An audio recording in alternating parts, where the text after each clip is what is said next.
Bonjour, je voudrais vous inviter, si vous avez envie, à une session. Alors celle-ci, elle aura lieu à Crébérard, qui est une institution à Puydoux, près de Lausanne. Et cette session, elle est intitulée ainsi Pratique de la vie monastique. Alors, il ne s'agit pas de jouer au moine, mais de contempler trois objets de la vie monastique qui sont chaque fois des pratiques spirituelles qui ont beaucoup de valeur.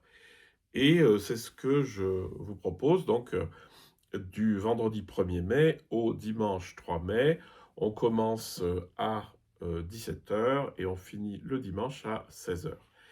Et l'idée, ça va être de passer d'un de ces éléments à l'autre et les pratiquer. Alors, je vous les décris simplement.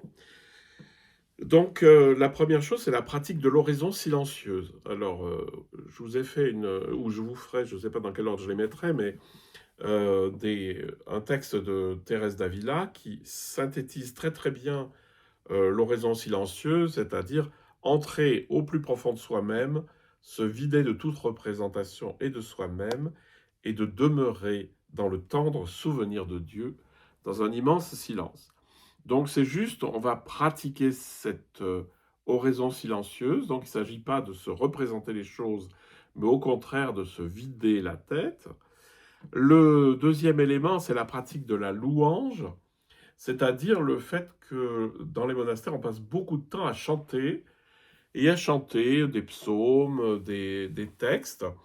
Et ce que j'aimerais, c'est vous faire rentrer avec des moyens techniques très très simples et très limités, justement dans cette grande dynamique de la liturgie, qui est comme un grand souffle dans lequel on rentre et où on fait converger les trois, enfin, tout ce qui fait la spiritualité. Et le dernier élément, c'est la pratique de la lecture spirituelle, c'est-à-dire comment est-ce que les spirituels et les mystiques et les moines ont lu les textes bibliques, c'est-à-dire pas au premier degré, hein, comme vous dit Maître Eckhart. La Sainte Écriture est pleine de sens, mais je suis toujours étonné d'entendre des maîtres dire qu'il ne faut pas chercher à l'interpréter plus que dans la nudité de son sens littéral. Moi, je pense qu'il faut l'utiliser comme métaphore.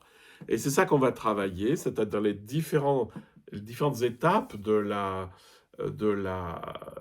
lecture, c'est-à-dire d'abord une lecture pour se représenter la scène, une lecture pour comprendre quels sont les symbolismes, c'est-à-dire ce qui nous fait passer au niveau intérieur, et en fait comment on peut l'intégrer. Voilà, donc si ça vous dit, je ferai cette année aussi d'autres sessions sur sur les pratiques monastiques, mais celle-ci, c'est la première et c'est dans un lieu magnifique puisque c'est Crébérard en Suisse.